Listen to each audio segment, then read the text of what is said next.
The Great Dane is one of the most impressive of purebred dogs. Not only because of his size, but because of his regal, elegant, yet courageous demeanor.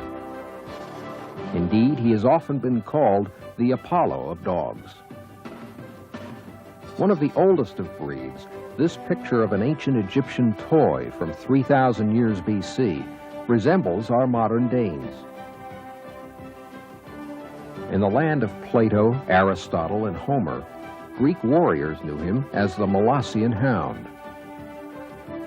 To the huntsmen of ancient Mesopotamia, he was the Assyrian giant hunting dog.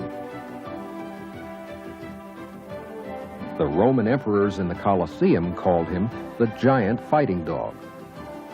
In the 18th century, the Great Dane became guardian and hunting dog for kings and barons of Middle Europe, particularly Germany, where the breed was used to hunt as a pack and hold wild boar. Great strides were made in the late 19th century and early 20th century to refine type in Germany, which continued through the use of many imports here in the United States. The breed was admitted to AKC registration in 1887, and from there, American and German breeders brought us the modern Great Dane.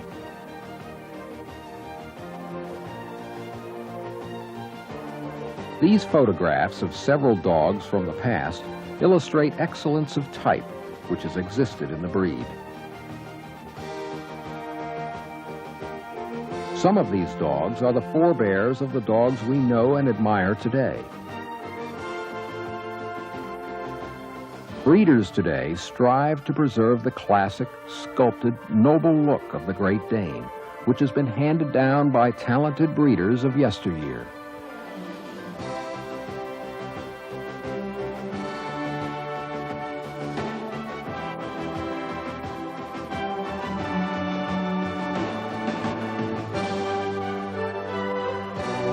You'll be seeing many Great Danes during this presentation.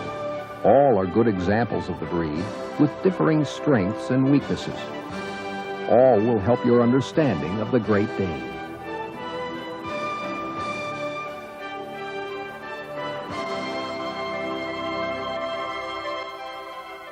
Keep in mind that deviations from the described ideal should be penalized in proportion to the degree of the deviation.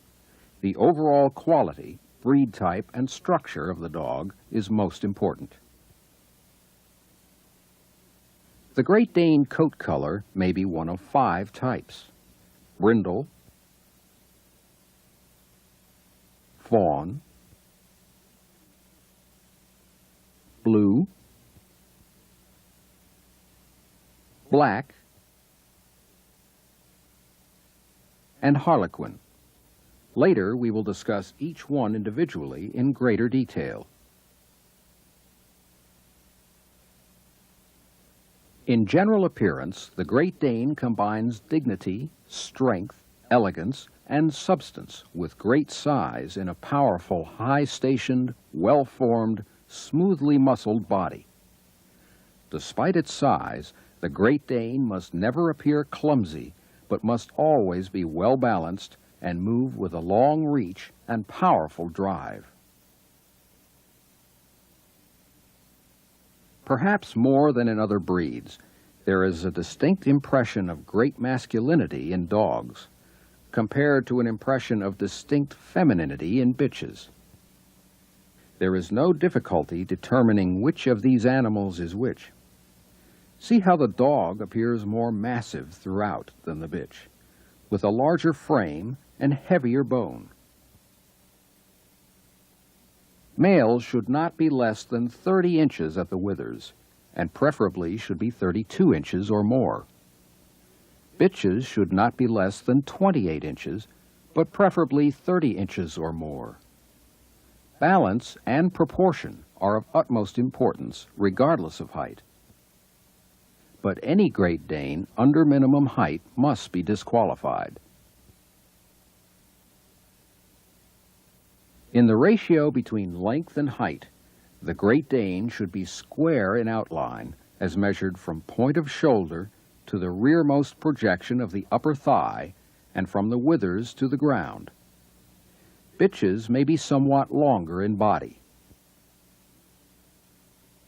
See how the distance from elbow to ground is about half of the distance from withers to ground. Let's begin our detailed examination of the Great Dane with the head. It is rectangular, long, and finely chiseled, especially below the eyes. It should be in proportion to the size of the Dane. There should be an overall distinguished, expressive appearance. See how the forehead is sharply set off from the bridge of the nose, which requires a well-defined stop. The head should be angular and give a sculpted appearance viewed from any angle. From the front, the cheek muscles should not be prominent. The bridge of the nose is broad. Again, the difference between the sexes is marked, especially so in head structure. See how the male's head is more strongly formed than the female's. In proportion, the length of the muzzle from tip of the nose to the center of the stop is equal to the distance from stop to the rear of the occiput. The occiput itself is slightly developed.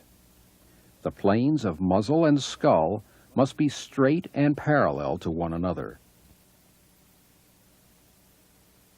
What about this dog's head? It is cheeky and lacks width of muzzle. Heads displaying off planes, coarseness, or snipiness should be faulted. This muzzle is deep and strong and is of equal length to the skull. It is straight and parallel to the skull. Note the pronounced stop and the fine chiseling throughout, especially under the eyes. The eyes are medium in size, deep set, and dark. The darker the better, with a lively, intelligent expression. The lids are almond-shaped and relatively tight, with well-developed brows. Haws, round eyes, so-called Mongolian eyes, or any eye abnormalities are serious faults. Lighter eyes are not desirable. Dark eyes are always preferred. The same is true for eyes of different colors and wall eyes. In Harlequins, the eyes should also be dark. Light-colored eyes, blue eyes, eyes of different colors, and wall eyes are permitted but less desirable. Ears are high-set, medium in size, and of moderate thickness. They are usually cropped. Cropped ears should be a size in keeping with the size of the head and are carried erect when alert. Ears may also remain uncropped in their natural state. They are folded forward, close to the cheek, with the top of the ear level with the skull. The nose is black, or in blue Danes, blue-black. Harlequins may have spotted black noses, which are acceptable, but a pink-colored nose is not desirable. In any color, a split nose is a disqualification. The Great Dane's bite is a scissors bite. The teeth should be strong, well-developed, and clean with full dentition. Misaligned or crowded incisors, as seen here, and even bites are minor faults. Overshot or wry bites are serious faults. An undershot jaw is a very serious fault. Here again are exemplary Great Dane heads. exhibiting proper construction of head planes and typical expression. Intelligent, regal. Spirited, confident, and friendly. Now let's discuss the Great Dane's neck and body. The neck is firm, high-set, well-arched, and should be long and muscular. See how it gradually broadens from the nape and flows smoothly into the withers. The neck underline should be clean, with no loose skin. This correct neck is long and muscular, firm and well-arched. Note again the gradual broadening from the nape and the clean neck underline. A smooth, clean line from the skull down the neck over the withers to the back is desired. The shoulder blades are strong and sloping and laid back to form as nearly as possible a right angle with the upper arm. The shoulders should be firm and well set, and of the same length as the upper arm. The forequarters must be strong and muscular. A straight line can be drawn from the upper tip of the shoulder to the tip of the elbow and fall perpendicular to the ground. The ligaments and muscles holding the shoulder blade to the rib cage must be well developed, firm, and secure. The brisket extends to the elbow, and there should be a well-developed forechest. From the front, you can see the powerful muscling of the shoulders. The chest is broad and deep, and well-muscled. Forelegs are straight and well-boned, with elbows held close to the body.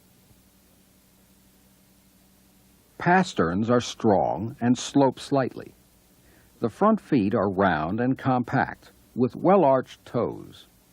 Nails are short, strong, and usually dark. Dew claws may or may not be removed. What about this dog's front? It appears too straight in shoulder and upper arm. This will prevent good reach in front. The brisket lacks proper depth.